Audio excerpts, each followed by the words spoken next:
Right. Hmm. Well, thank you for taking the time to talk with me today. With pleasure. I really enjoyed this movie. I thought it was Oh, so great. great. Yeah, I felt like I was getting insight kind of into the Indian culture. How much of what we were seeing in this movie would you say is accurate to that? I mean, a lot, Yeah. all of it. Because, I mean, one thing is that the Indian diaspora is so varied. You know, India itself is so varied. In North India, South India, each state has its own customs. So as people are migrating to the US and what they're bringing with them, and then what they're creating together, I feel like, you know, the film does a great job of talking about what happens when a group of people decide to build a community together and they just kind of make up the rules. And so we get to know this particular community in the film and the rules that they play by. Right, right. Which, So I feel like it's pretty accurate for some groups. yeah. So how much, I'm curious, do they really wear a new sari every party? Is the gossiping as accurate?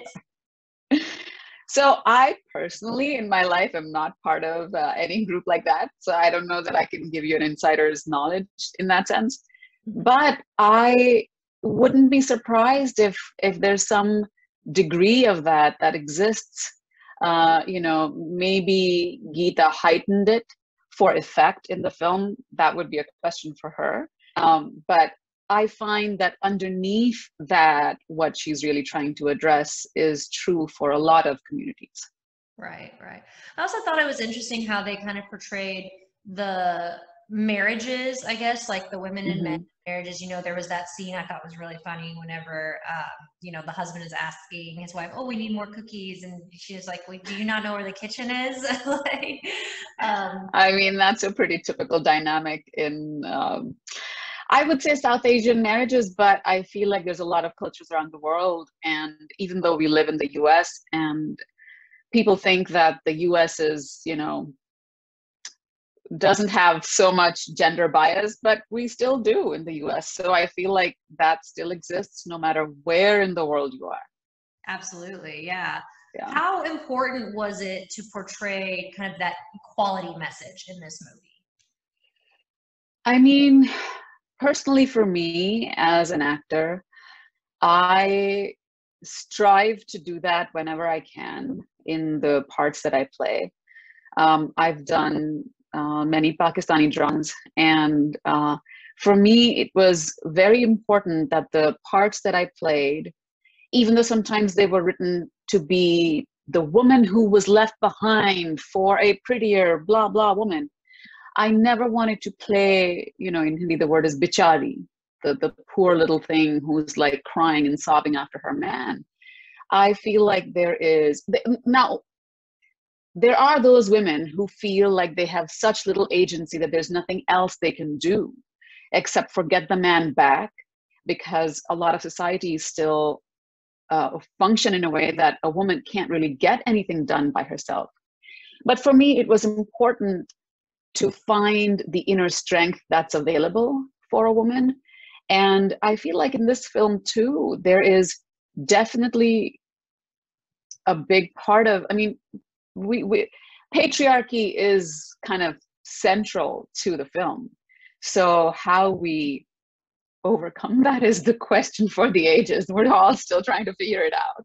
Yeah, yeah. Well, there's a great scene when your character arrives at the party too, and you're kind of like, I'm not going to let you guys break me down. You feel uncomfortable, out of place, but you kind of thrive through it. I was wondering, if was there ever a moment for you in your life where you were put in an uncomfortable situation, but that experience, either you grew from it or you fought through, that you always think back on? I mean, many, because I grew up in India. I wanted to play, you know, on the streets with my cousins and his friends, and they would look at me and be like, "Why you want to play with us?" And I would find whatever means I had with me, whether it was like whining or threatening my cousin, be like, "Better make me play with you," or So anyway, and then I've lived in Singapore, I've moved to the US, and I've lived in 3 different cities in the US. So I feel like every time I've gone into a new environment, that always happens. And sometimes I succeed and sometimes I fail. Sometimes I'm able to find that one or two people who kind of get me and can see past the surface things. And other times, the inertia of whatever group that I go to is so strong that I can't get inside, and then just be like, okay, well, that was that. Maybe I'll try again if I really want to be a part of it, or maybe I'll find another community. And I think in the film, it was definitely a great moment and a challenging moment where so much is going on. The past and the present kind of collides in that moment. So I loved that scene in the film. Yeah, no, I did too. There's also a really great quote in the movie that stuck with me. It was, words are very powerful. Sometimes it's better to just be quiet. I was wondering what that quote meant to you. Well, do you remember who said it? It was I can't remember exactly. It was the main character, the girl. Alia. Alia. Yeah, it's interesting. It's interesting because I feel like that statement from different points of view can mean different things. For me personally, I feel like words are powerful, but silence is equally powerful. And sometimes silence is detrimental. And I am learning to not be silent about things that bother me, that I feel like I can do something about.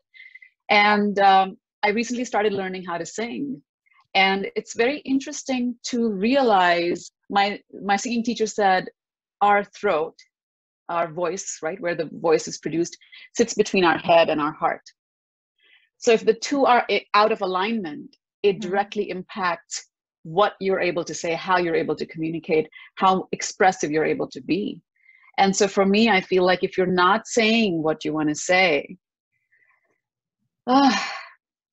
there was a film, I don't know if you ever watched it. It's a Sridevi film, Lamhe. It's my all-time favorite movie.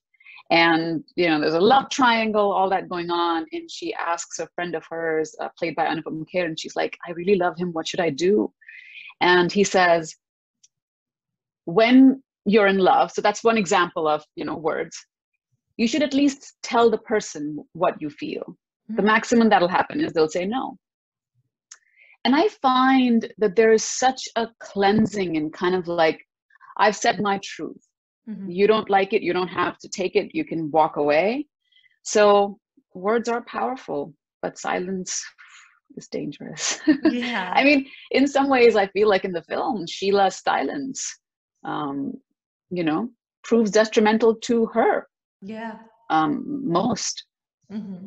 Absolutely. That's so interesting that you're learning how to sing. Is that something that you recently wanted to learn how, or what is? My son is learning to play the guitar. My husband's learning piano. And I just feel like there's a way in which singing allows self-expression that I don't have access to because I don't know how to sing. Never learned.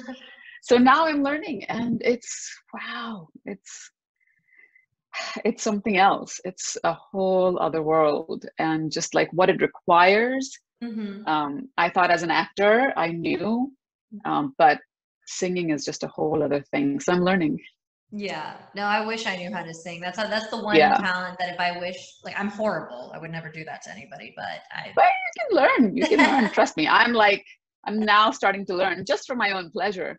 But it's so, the gift of music in any form, so amazing. Right. Well, I just want to say, the reason I really love films like India Sweets and Spices is because I do love that I'm getting to learn about a culture that I don't know as much about, like just with the food, the traditions, the clothes, all that stuff. And I think it's really great when, movies are able to bring that to an audience that as well has no idea. So What part of this movie are you most excited for audiences to see? Like, what about the Indian culture do you feel like is the part that you want the audience to see the most? Well, I mean, the film kind of presents a critique as well of the Mm-hmm. Indian culture, which is why I love it, because I think the ability to examine one's own community is very important. For me, I feel like culturally, everybody will take away different things. What I want most for people to take away is this could be your family. We all have secrets and lies in our families, and we, rightly or wrongly, keep our kids from that, Mm-hmm. because we need to save face and what will people say and all of those things. And I feel like that's very central to the film. So I hope that it somehow inspires people to maybe let go of some of those secrets that they keep. Yeah. Oh wow. Yeah. There's some good secrets coming out. Well, thank you so much. It was so great talking to you again. I really enjoyed this movie. Is there a way audiences can watch this? Yes, so during Tribeca, you watch it at home if you live in the US. You go to Tribeca's website, go to at home viewing things, and you'll find the film. You buy a ticket, and you have, I think it's online premiere is June 13th, and from then till June 23rd, you can watch it anytime. Perfect, perfect. And I highly recommend it because I thought it was fantastic and it really takes you places you didn't expect to go. Honestly, it starts one way and then it goes in but a pleasant surprise. So it's really good. Yes, yes, yes. I'm so glad you enjoyed it. I did. Thank you so much. Thank you. It was a pleasure.